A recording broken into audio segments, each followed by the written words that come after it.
I now hand the conference over to Mr. Pavleen Singh Taneja from the Investor Relations. Thank you, and over to you, sir.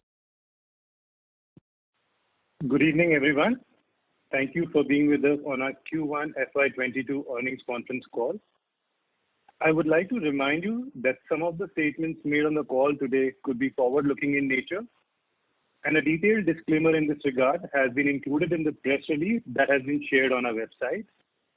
On the call today, we have Mr. Shyam Bhartia, Chairman, Mr. Hari Bhartia, Chairman and Managing Director, Mr. Arvind Chokhani, Group CFO, Mr. Pramod Yadav, CEO, Jubilant Pharma, Mr. Syed Kazmi, CEO, Jubilant Therapeutics, and Mr. Arun Sharma, CFO, Jubilant Pharmova. I now invite Mr. Shyam Bhartia to please share his comments. Thank you. Good evening, everyone. I hope all are in good health and keeping safe.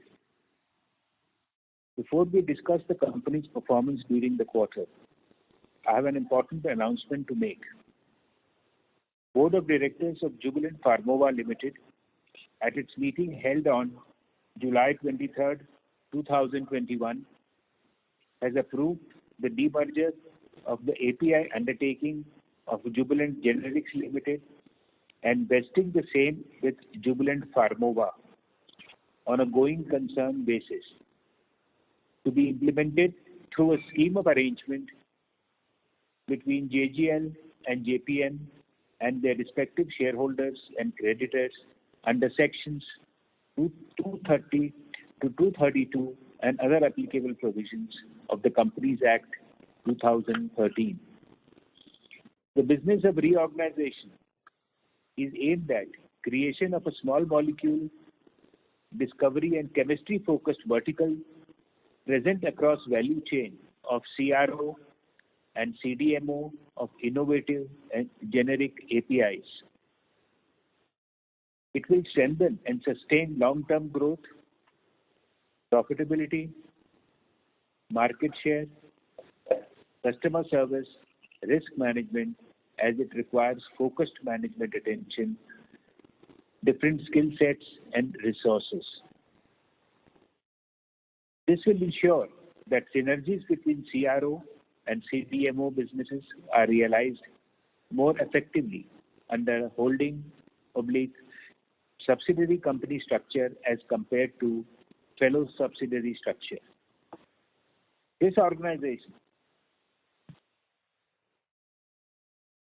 would also help in supporting our customers for their needs from early stage of research to commercialization of active ingredients and will provide competitive edge to this business. Now coming to the company's performance in Q1 FY22. Though the Radiopharma continues to be impacted due to COVID in Q1, we saw sequential improvement in specialty pharma segment with gradual recovery across radiopharmaceuticals, radiopharmacy and allergy. In radiopharmaceuticals, we have enhanced efforts to promote existing products as well as expand our product pipeline with strategic partnership. With a gradual recovery in nuclear medicine procedures, the radiopharmacy business has come close to pre-COVID levels and turnaround plan is on track. The CMO business continued to benefit from COVID-related deals. Our Roorkee facility was placed under import alert by US FDA while exempting some products subject to certain conditions. For rest of the products, the revenue impact for the company is less than 3% of the total revenues. The company will engage with the agency to resolve the import alert at the earliest and ensure CGMP compliance. Contract research and development service business witnessed strong year-on-year growth in revenues led by healthy demand from customers. We have doubled our chemistry research capacity and the facility is operational now. Despite COVID-19 related lockdowns, we have been able to ensure continuity in most of our manufacturing operations across all business segments, while at the same time ensuring safety of our employees. I take this opportunity to thank all our employees who have worked tirelessly across all our plants and offices to ensure continuity in company's operations while continue to serve our global customers. With this, I hand over to Pramod to discuss the pharma business. Thank you, Mr. Bhartiya. A very good evening to all of you. Pharmaceutical revenue was at rupees 1,541 crore versus rupees 1,096 crore in Q1 FY21. In Radio Pharma business, due to improving COVID situation in the US, there is gradual improvement barring lung scans, which are trailing the recovery curve. The RUBY-FILL installs are picking up, and we expect to gain momentum in the US if COVID-19 situation remains stable. In Radio Pharma, we continue to maintain majority market share and have long-term contracts in place.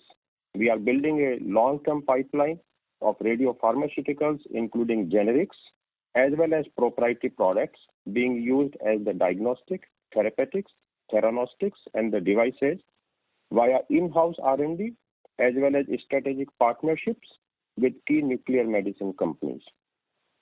We are executing a detailed turnaround plan for radio pharmacies to grow top line strongly with new customer wins, expand network to service newer geographies, and enhance cost and procurement efficiencies.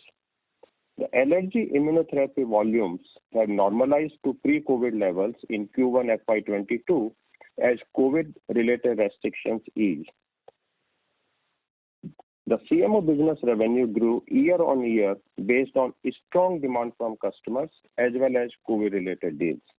The rupees 200 crore COVID-related revenue for FY22 indicated in the previous quarter has been realized in Q1, and we expect to realize an additional about rupees 100 crore in the rest of FY22. Though we have seen pricing pressure in API as well as the generic business, especially on sartans, however, the generic business overall grew year-on-year as well as quarter-on-quarter on back of higher volumes, including remdesivir sales. Our R&D spend is primarily directed towards development of new products in radiopharmaceuticals, API, generics, and allergies. The radiopharmaceutical spend is the highest given the complexity of the business and the fact that some of the products are innovative in nature. The EBITDA for quarter was at rupees 362 crore as compared to rupees 179 crore in Q1 FY21.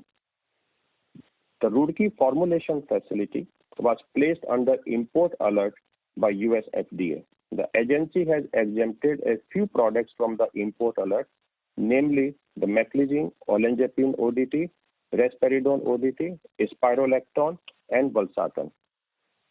The conditions for exemptions include testing by an independent third party, the certification by an independent third party auditor, and confirmation that no batch or lot offered was involved in an incident associated with an out of specification results. For rest of the product, revenue impact for the company is less than 3% of total revenue. We are engaging with the agency and are taking help of consultants and hope to resolve the issue soon. And the Nanjangud OAI status remains as it is. We have completed remediation activities and await US FDA inspection. With this, I hand over to Arvind to provide insight into contract research and development services business. Thank you, Pramod. Our contract research and development services business under Jubilant Biosys brand continues to deliver a very healthy performance during Q1. This was driven by strong demand from biotech companies for our integrated discovery as well as functional services such as chemistry, DMPK, and discovery biology. The business has a healthy pipeline of new contracts and customer acquisitions for FY22.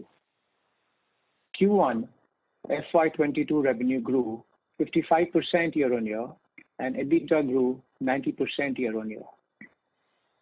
As we informed in the previous quarter, the business has committed investment to double the chemistry research capacity in Greater Noida, and the facility is operational now. With this, I now hand over to Syed to discover the proprietary novel drugs pipeline. Over to you, Syed. Thank you, Arvind. Good evening, everyone.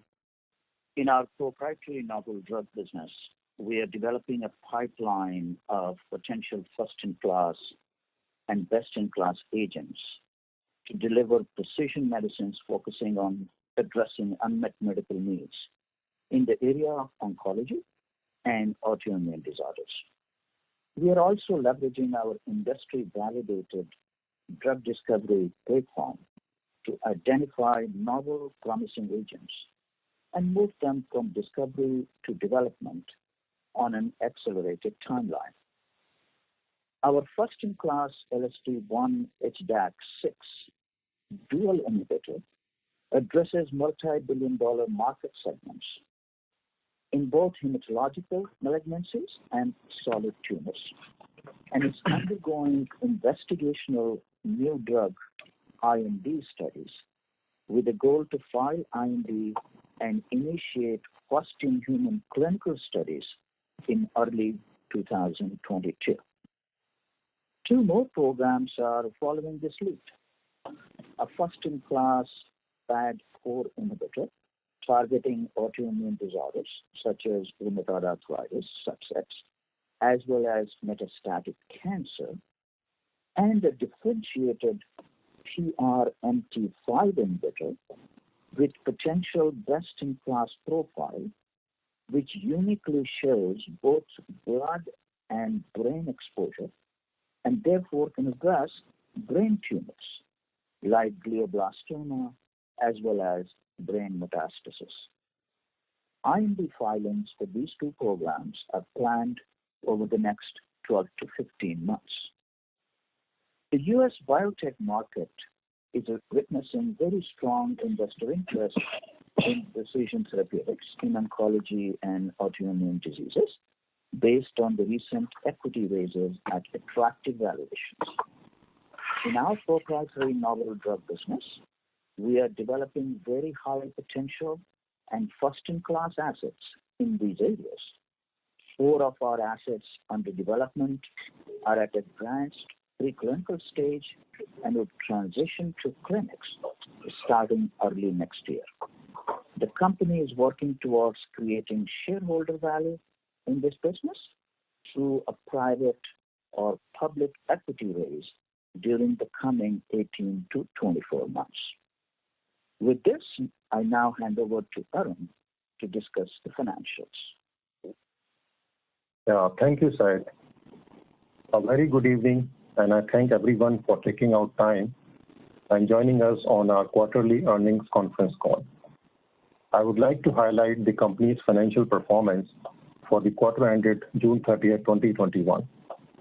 As the LSI business stands demerged from Jubilant Pharmova effective February 1st, 2021, I would cover performance of our continuing business, which includes pharmaceuticals, contract research and development services, and proprietary novel drugs.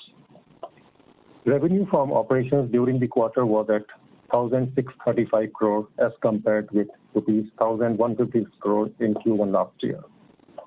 Pharma revenue was at 1,541 crore versus 1,096 crores in Q1 FY21.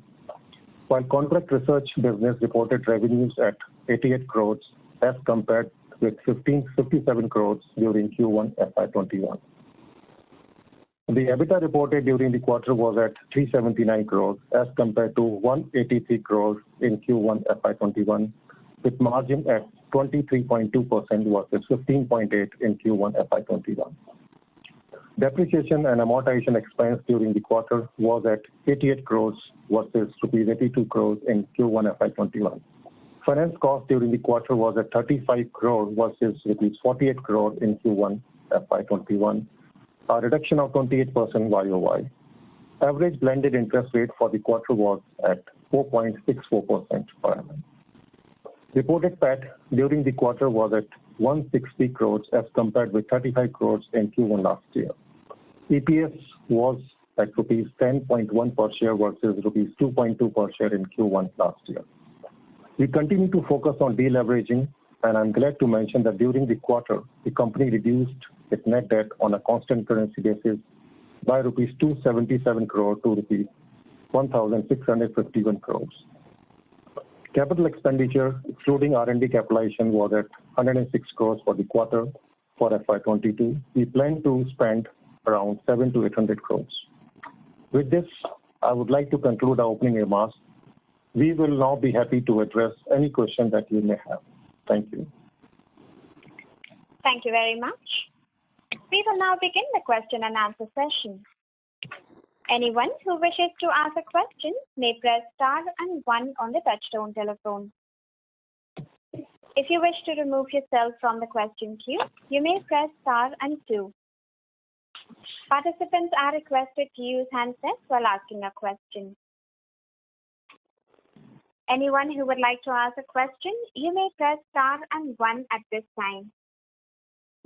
Ladies and gentlemen, we will wait for a moment while the question queue assembles.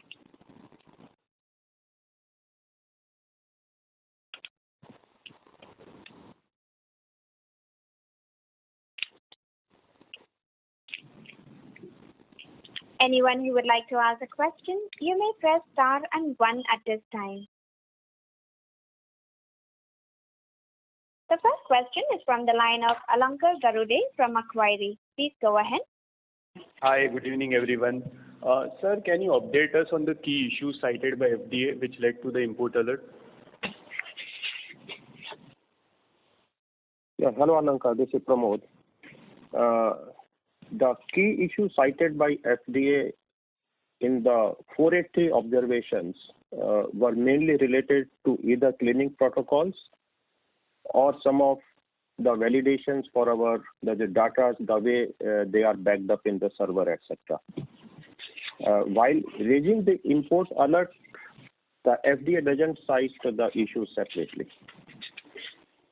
So my point there is, if I look at the issue with respect to cleaning, so that was also cited in the 483 which we received in March 2019. And we had more than 2 years to rectify the issues. So why do you think we got the import alert, and why did these issues continue to persist even after 2 years? So we had taken the help of the consultants, and we had resolved the issues to the best of our knowledge.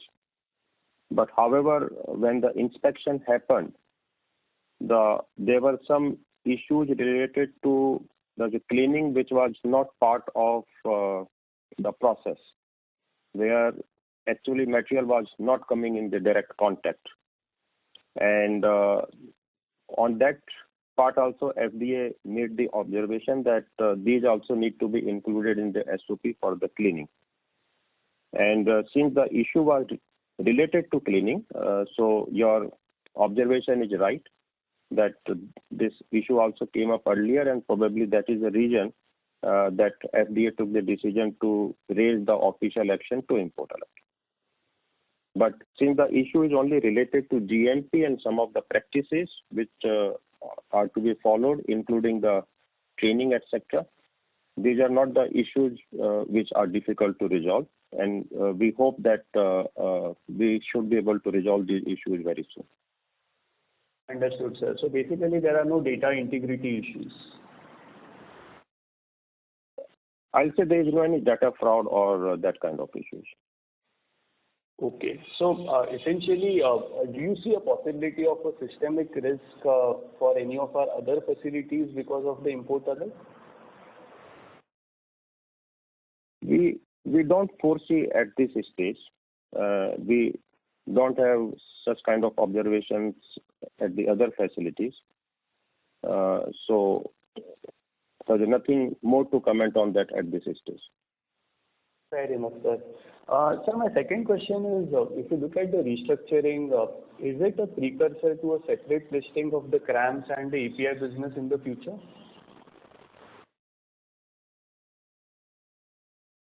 No, at this point, the idea is to create a business unit which is synergistic, both to the CRO, where we provide chemistry service and early stage CDMO, and combine it with our plans for large scale CDMO in the API as well as generic API. So presently, the idea is to manage this as a one single business unit, so that we can provide end-to-end services to the customer. Understood. And one final question from my side. If I see cash has increased sequentially in this quarter, so would it be fair to say that out of the 700-800 crores capex which you outlined for this fiscal, there was not much capex in the first quarter?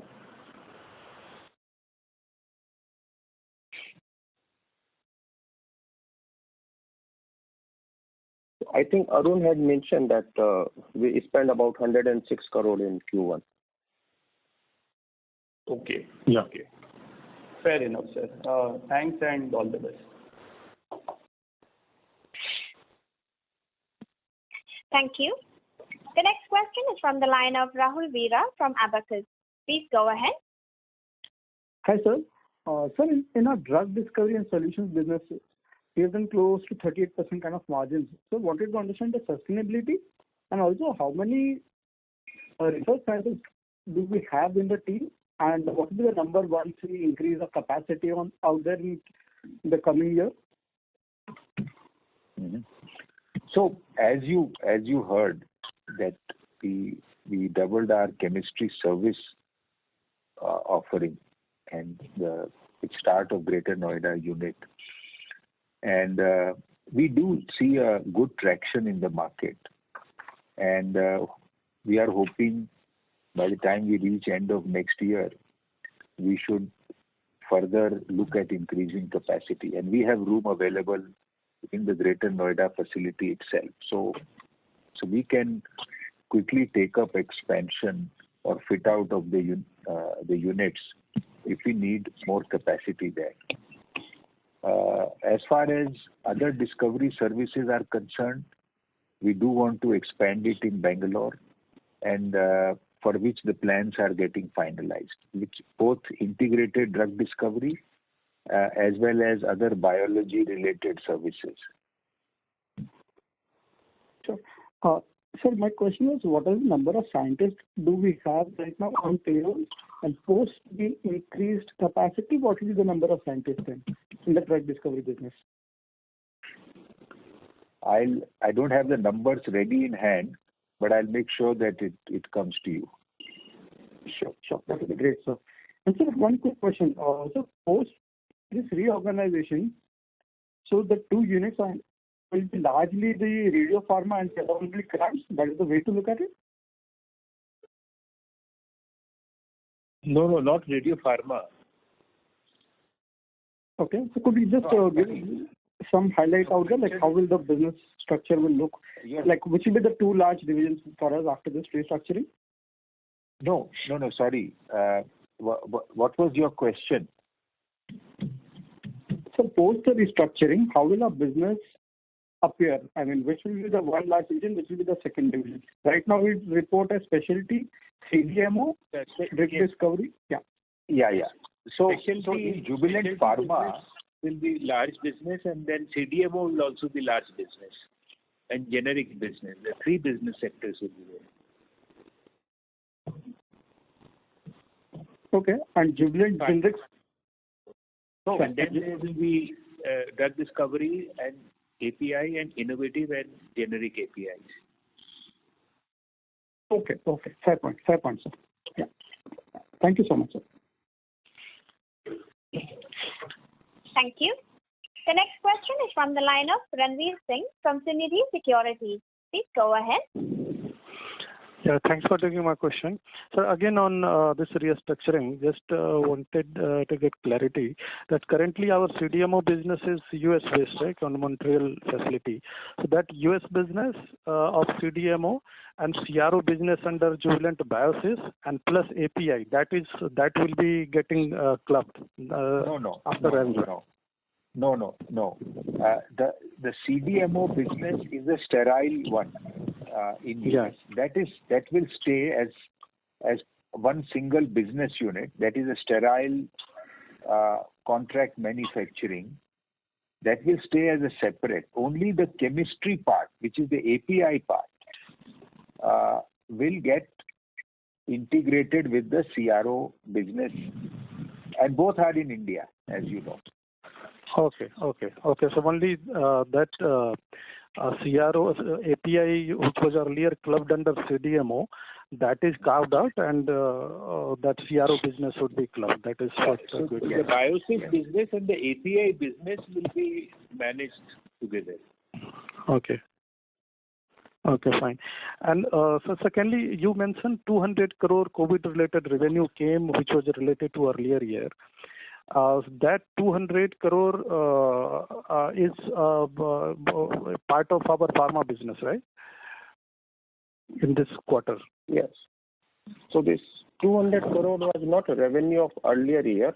I said that in the last call we mentioned that during FY22 we expect about 200 crore revenue to be realized. And in this call, I mentioned that this entire 200 crore has been realized in Q1. However, on top of that, we expect another 100 crore plus to be realized during the rest of the FY22. So ideally, that should come in second quarter, or that will spread across rest of the year. Yeah, so it's spread across the quarter. But there can be variation quarter on quarter. Okay.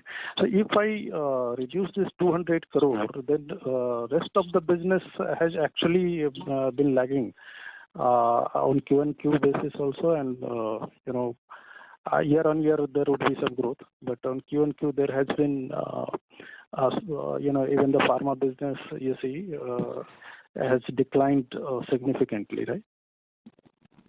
No, but in last year also there were a lot of COVID-related deals we had, and we mentioned that they were close to about 535 crore over the 3 quarters of FY21. Okay. So the non-COVID related business continues to remain strong, and that business continues to grow as well. So in a specialty pharma segment, allergy therapy, you have mentioned that volume has normalized now. Whether we have saw a growth in this quarter in revenue in allergy therapy? Yes, since the volumes have normalized, which in the previous quarter were close to about the 95%. So to that extent, there is a volume growth and the revenue growth. Okay, fine. That's all from my side. Thanks a lot. Thank you. The next question is from the line of Sriram Rathi from ICICI Securities. Please go ahead. Yeah, thanks for the opportunity. So firstly, on the specialty pharma side, the QOQ recovery in radio pharma, how has that been? Radio pharmaceuticals particularly, has that business grown on QOQ basis? So, on quarter, we have seen that there's a gradual recovery, and for the most of the products, by the time the quarter ended, especially the month of June, we were back to pre-COVID levels, except the lung scans, which we mentioned are still trailing the recovery curve. And we expect them to also recover soon with the time. But we did mention in the previous calls also that we expect for the lung scans recovery to be little slower than the normal products. Okay. And I mean, it is slower, but it is recovering, right? In the coming quarters, we should see continued momentum in terms of sequential recovery of the revenue. In that business, we should see the sequential improvement. Okay. And on the CDMO side, I mean, if we look at the base business, excluding the COVID deals, so it seems that the revenues have been flattish on YY basis. And last year also in quarter one, the overall revenue was actually down 19%. So I mean, just wanted to understand, on the lower base also we are flattish. So the base business, though we have the, I think, order book of around 3,600 crores as this was last time, but that is not somehow visible in the numbers. Am I missing something on that, or is there any specific reason? So I don't know from where you are getting this analysis that the revenue is flattish.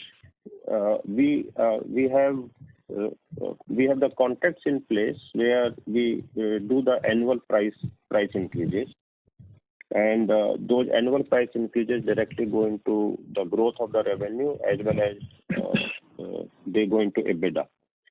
And that business continues to remain strong and is growing. Quarter on quarter, there could be some bit of the variation depending upon the customer requirements. And also, since there's a lot of COVID-related deals, and of course, they were having the higher margins and they were getting the priority. So there could have been the variation in some of the customer-specific requirements. But overall, that business remains strong and continues to grow. Okay, got it. Sure. And on the generics business, I mean, this quarter, did we see any benefit of higher remdesivir supplies or something like that? The revenue seemed to be quite strong. Yes. So we had this unfortunate the wave 2 of the COVID in India, and that did lead to the additional sales of the remdesivir. Okay. In the coming quarter, that should normalize, I think, looking at the current situation, I think. Yeah, it will depend upon how the COVID situation remains. But now the government has also opened up the exports. During the peak of the time, the exports were stopped. And as you see, the COVID globally remains a little bit of the erratic. In the many of the countries for which we have the license, the overall number of cases are increasing there. So it all will depend upon how this COVID situation continues to evolve. Okay. But it will be lower than Q1. That you are right. Okay, got it. And just 2 questions on the financials. I mean, the gross margin seems to be significantly higher this quarter at 78%. Is it because of the COVID-related supplies? Yes, that did have an impact, and also there was the impact of the remdesivir. Okay, so remdesivir would have been higher gross margin for us compared to the numbers. Okay.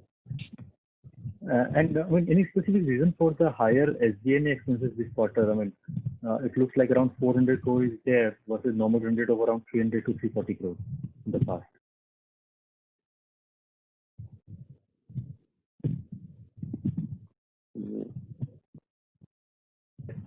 No, there is no any specific reason for that.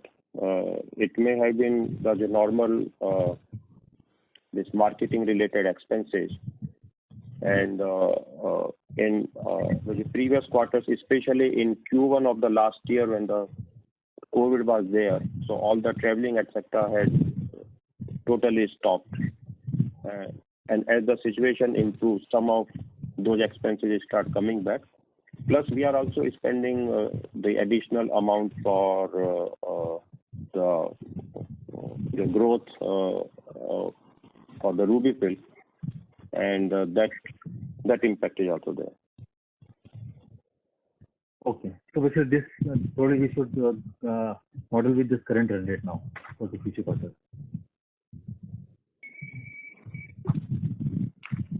Okay, sure.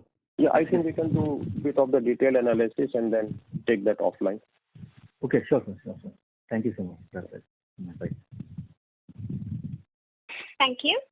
The next question is from the line of Pratik Kothari from Unique PMS. Please go ahead. Hi, good evening, and thank you for the opportunity, sir. So my question is regarding our Roorkee import alert. I believe we were pretty ambitious in terms of the number of new products that we wanted to plan, that we had some big plans out there. If you can just throw some light what gets affected because of that and what those plans were? So you are right that since now this import alert is there and we didn't get the VAI.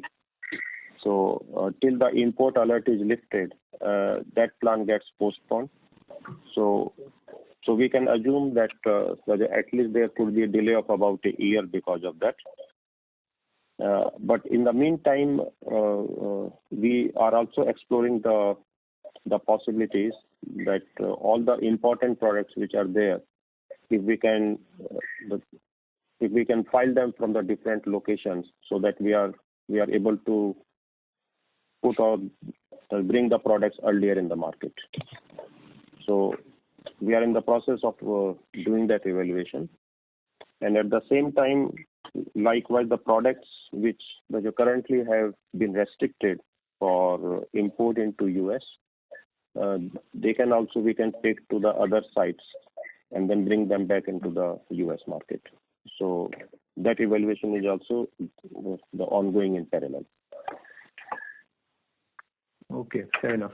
And sir, on the specialty side, our expectation was that in the first half, in the quarter 1, quarter 2, we'll be back to pre-COVID levels. And I believe our pre-COVID levels were anywhere around 700-800 crores a quarter, and we clocked only 630 crores right now. So one, you did highlight that the radio part on the lung side is an issue. But is the new competition coming in resulting in us reporting lower numbers?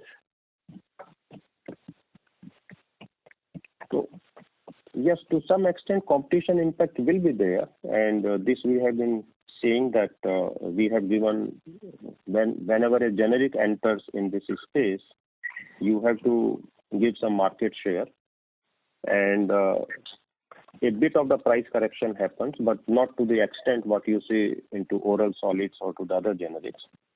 So, to that extent, impact will be there, but that impact is not as large as the impact we had because of the COVID. So the COVID impact was larger than the competition impact. Fair enough. And so my last question on the CDMO side, I mean, like you mentioned, the 4 or 5 deals COVID related which we won last year. I mean, we'll be completing that in the next quarter. So post that, will we go back to the numbers that we used, the quarterly numbers that we used to report earlier, or do we have something to fill in those gaps? I mean, I'm talking about currently we're doing 450, 550 crores a quarter. So do we go back to 250, 300, or do we have something to fill that gap up? So one is that the COVID deals are not ending in Q2 alone. They are extending for the rest of the year. And when we have been doing the debottlenecking of these capacities, we were doing because we were seeing the additional demand in the market, and the customers of our existing products were asking the higher volume. Last year and in the current quarter also, because of the COVID deals, that the rest of the business volumes have been more or less stagnant.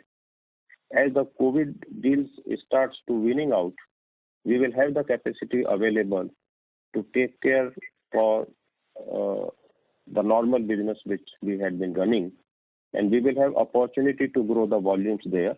So we are already engaged with the customers on that front. But in the CMO, you are aware that all the scheduling, etc., is done well in advance. Yes. So we are engaged with the customers and are already exploring how many additional batches we can make for them once the COVID-related deal is freeing up the capacity. Fair enough. Sure. Thank you, sir, and all the best. Thank you. The next question is from the line of Vishal Manchanda from Nirmal Bang Institutional Equities. Please go ahead.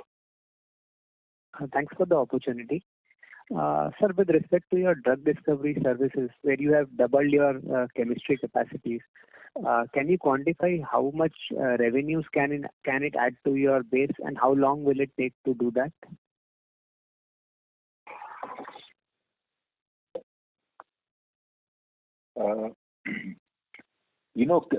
As you know, 50% of our business comes from integrated and about 50% comes from chemistry service. So by hopefully by the end of next year, we would have doubled our chemistry part of the business. Okay. And so basically, is this chemistry services has to do with API process development? Is that right is that a fair understanding? No, it is, while doing discovery work, pharma and biotech companies need chemistry support because they need FTEs and they need sometimes manufacture of very small quantities of molecules. So we do both. Got it. And sir, second on your specialty business, which is currently at a run rate of 630 crores. So if I analyze it, it's at around about 2,500 crores. And if I go back to FY20, it was say around 2,900 crores then. So we are almost kind of 500 crores running at a run rate wherein we'll be 500 crores below the FY20 numbers. So does that mean that 500 crore number losses has largely to do with the DTP and MA business loss that has happened in the current quarter? So I am not getting your numbers on the analysis part, but yes, whatever is the impact currently that is related to MA and the DTPA, which are impacted because of COVID, as well as some impact because of competition. So both the impacts are clubbed into that. So the entire radio pharmacy business has normalized. That's fair to assume. The distribution business. It had normalized towards the later part of the quarter. Got it. Okay. No, even in the month of April in US, there were the cases, but in May and then June month was much better. Got it. That's all from my side. Thank you. Thank you. Thank you. The next question is from the line of Bharat Celly from Equirus Securities. Please go ahead. Yeah, hi sir. Thanks for the opportunity and good evening everyone.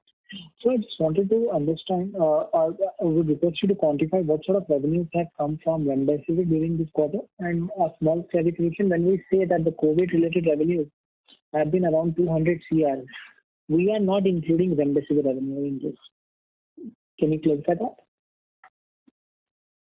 So, in 200 crore is the revenue for the CMO, which doesn't include the Remdesivir. That's the revenue we get from the North America market for the CMO business, what we do for the innovator companies.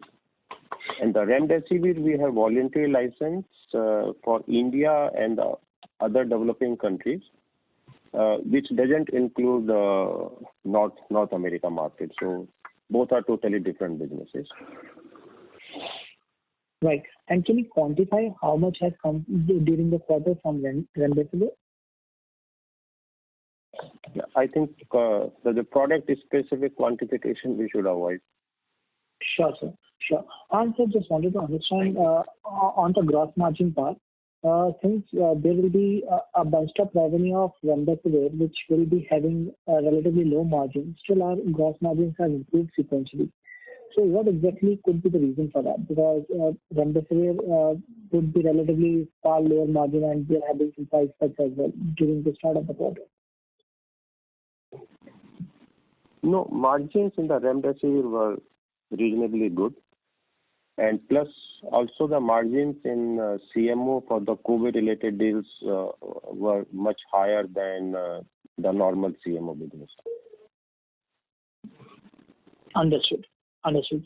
And sir, just wanted to understand one more part on Roorkee plant. How many products are filed from that facility, and what sort of risk mitigation strategies we are taking over there? Are we moving any product to some other facility back in US? Sorry, I missed your question. Yeah. So how many ANDAs are filed from Roorkee facility, if you could clarify that? And how many are we looking to site transfer to some other facility? So we have total 98 filings from the Roorkee for ANDAs, out of which 61 are approved and 37 are pending.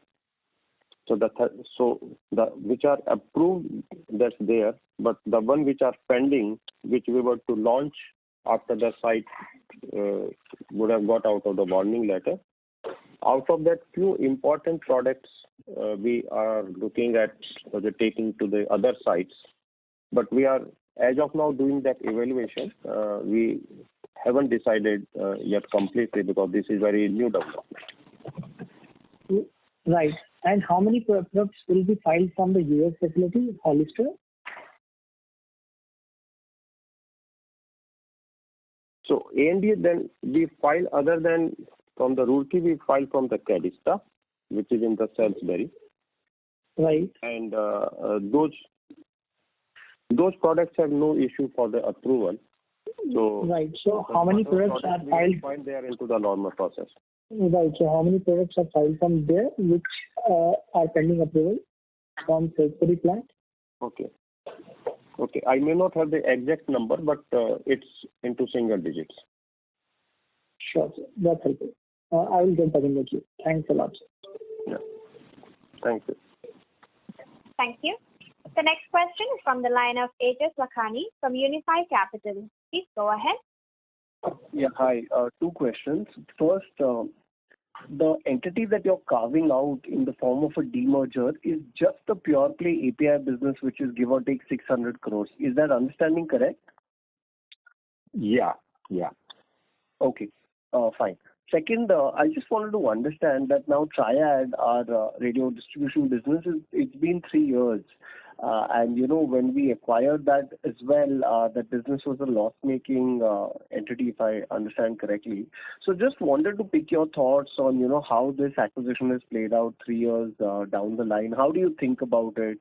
Has it met your strategic thinking? What are your key learnings from this? And how do you have any timelines regarding the turnaround? Thanks. Yeah. So in terms of strategic thinking, I'll say that we are very pleased that we have this entire distribution within our business of the Radio Pharma.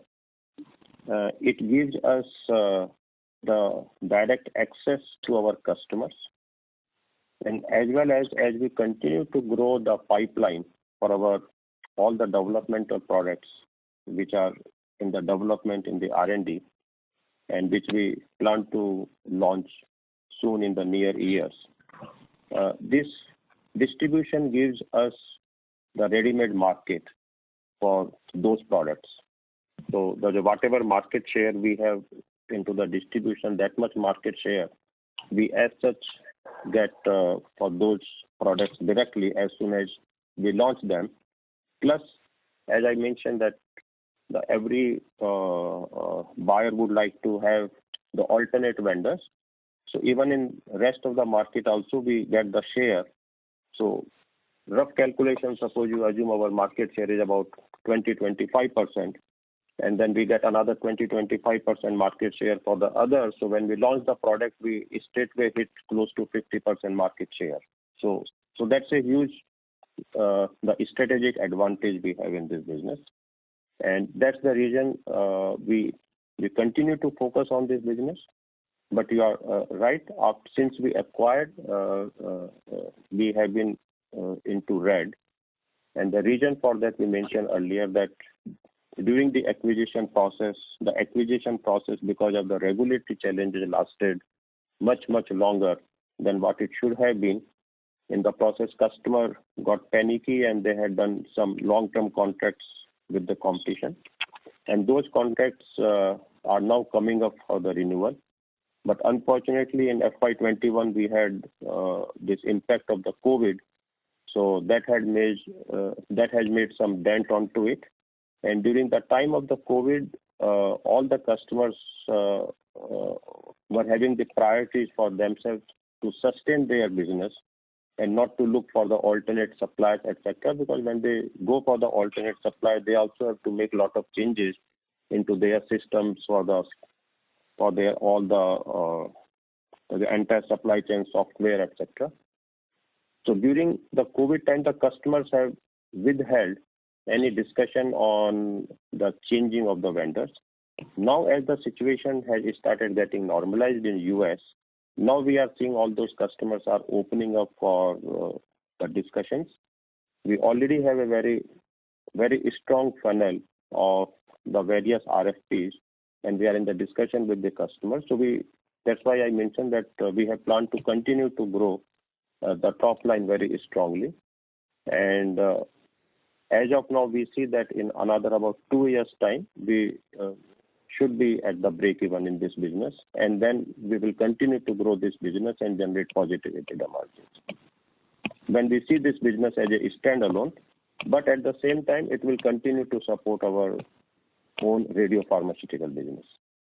Sure. Thank you so much for that. Just a quick follow-up that currently from the 1,900 crore radio pharmacy business, give or take, I think the distribution business is roughly 1,400 crores and the manufacturing portion is roughly 500. Can you just give me a ballpark understanding that from this 1,400 crores, what is the throughput of our manufactured products going through this 1,400 crore pipelines, and what is it from the outside? And how do you think this is likely to change in the future? Thanks.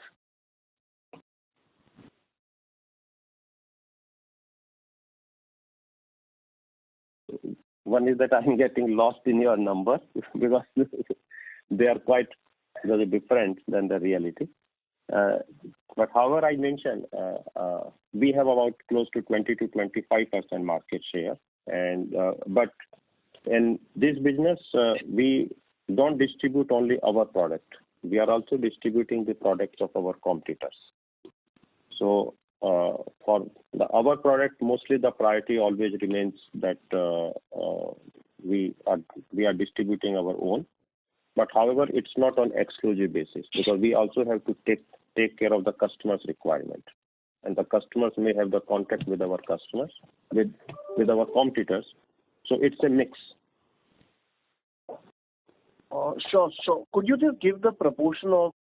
I'm so sorry to interrupt you, Mr. Lakhani. May I request you to rejoin the queue for follow-up questions, as there are several others waiting for their turn as well. We would also request participants to please limit your question to 2 at a time. Should you have a follow-up question, please rejoin the queue. Thank you. The next question is from the line of Shanti Patel, an individual investor. Please go ahead. Hello. Good evening, sir. My question is, what will be your return on capital employed and return on equity approximately as on 31st March 2022 and 31st March 2023? And the second question is, in respect of various verticals, what is our market share in India? So if I'm able to understand the question correctly, you are asking return on equity or return on capital? Return on capital employed and return on equity as on 31st March 22 and 23. So return on capital employed is 15% plus, and return on equity is around 14% plus. Correct. And are you expecting same as on 31st March 2023? No. We are expecting an improvement from these levels. Okay. And what about market share of our various verticals in India? Market share. That's right. No, we have got a dominating percentage. I mean, how much? 25, 30, 60, 70 in respect of various verticals.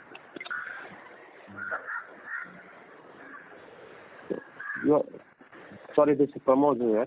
So the market share for which products? Because we have very diversified portfolio, and you're asking for India. That's right. Yeah. So in India, if you may have seen the overall the revenue, that is in the last quarter was about close to 10 to 12%, which also included the contribution from the remdesivir. Other than that, the other products what we have in that business, that is the business which we called IBP, the Indian Branded Pharma. And that's the business which is the nascent business, which is the incubating business, and we are growing that business quite aggressively now. And but that the overall revenue of that the business as of now is not of material. Okay. Thank you, sir. Thank you. Thank you. The next question is from the line of Alankar Garude from Macquarie. Please go ahead. Hi, thanks for the follow-up. So just one clarification on the 5 molecules which have been exempted. So till the time the third-party test and audits are completed, are we allowed to sell these 5 molecules, or they can only resume, supplies of them can only resume once all the tests are done and all the 3 conditions are met? Yes, so supplies can resume only when the conditions are met, but we don't expect to take long time to meet those conditions. So by long time you mean, sir, say couple of quarters?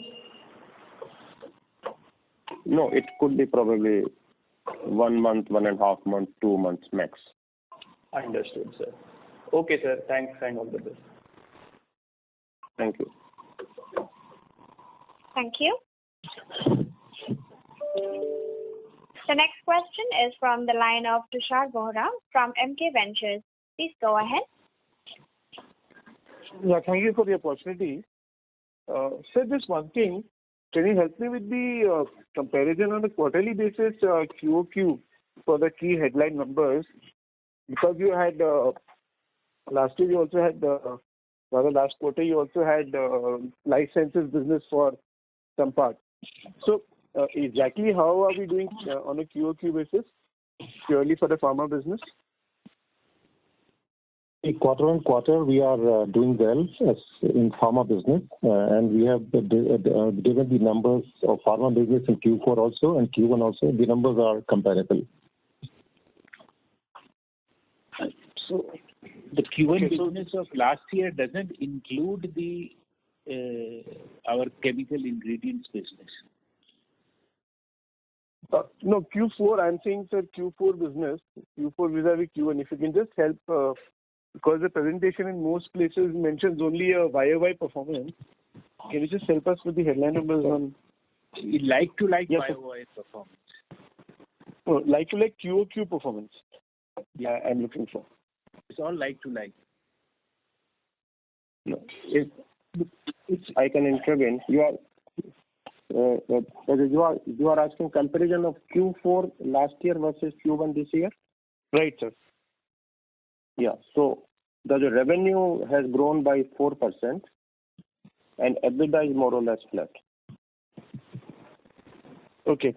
Now, sir, my question is that in this quarter we had in India as well as maybe some of the emerging countries, remdesivir sales have been strong for the company. And US, I suppose, relatively was a bit more normalized QOQ. Plus, we would have also had some revenues from the vaccine side. for I believe we've been working on with some of the vaccine candidates. So despite that, QOQ the performance delta is not visible, sir. So just want to understand, why would that be, and also post-COVID, what could be a normalized run rate for the quarter, assuming that we don't have any COVID products related one-offs as well as business one-offs. What should we look at as a stable quarterly base for the company on which then we should assume growth going forward? So, in terms of Q4 over Q1, the impact what you are mentioning, not seeing because of in spite of higher than remdesivir sales, so that is coming from three accounts. One is that our COVID-related deal in Q1 were marginally lower than Q4. In API, I mentioned that we had some pricing pressure on the sartans and into some pricing pressure on to the generics in the US. And third impact was the exchange rate fluctuation, where we had to take some impact of the Canadian dollar is strengthening in comparison to the US dollar. Got it. And so what would be a normalized run rate? So vis-a-vis, let's say, 1,500 crore revenue on the pharma side this quarter, when you assume things should get fully normalized, what kind of base should we assume on an average quarter?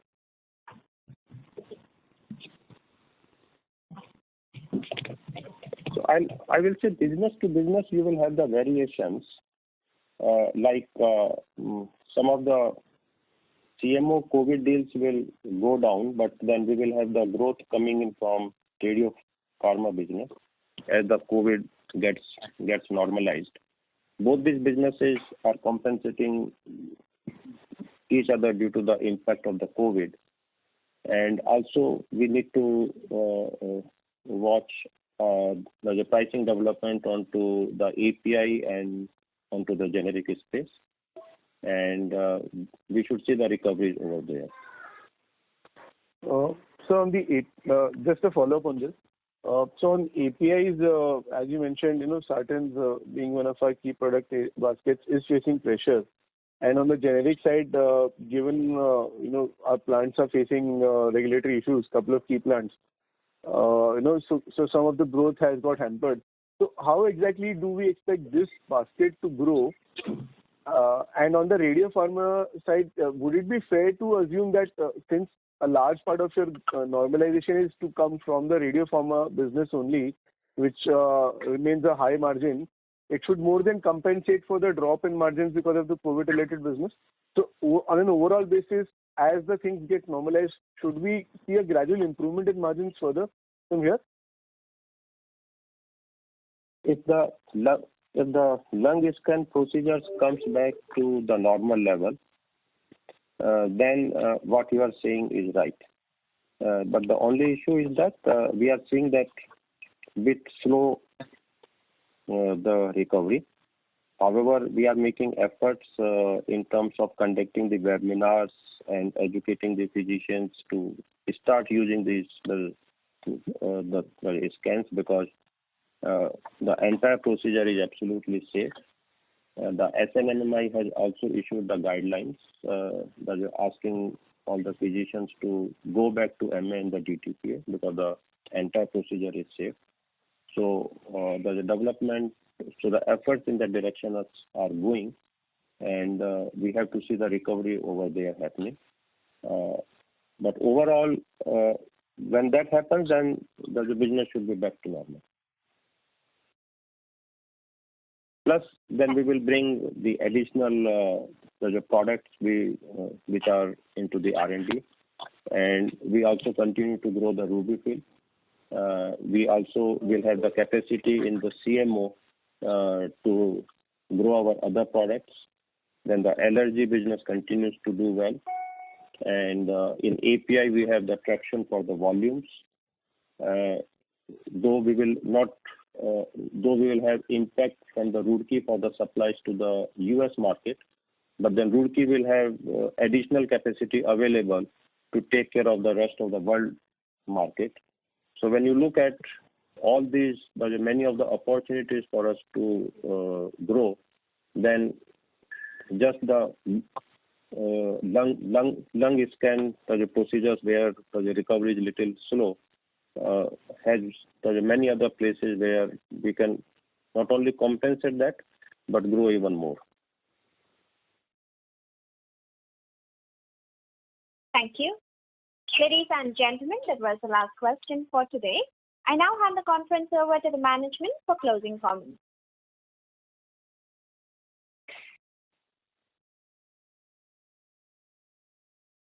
We thank you everybody to joining on this call.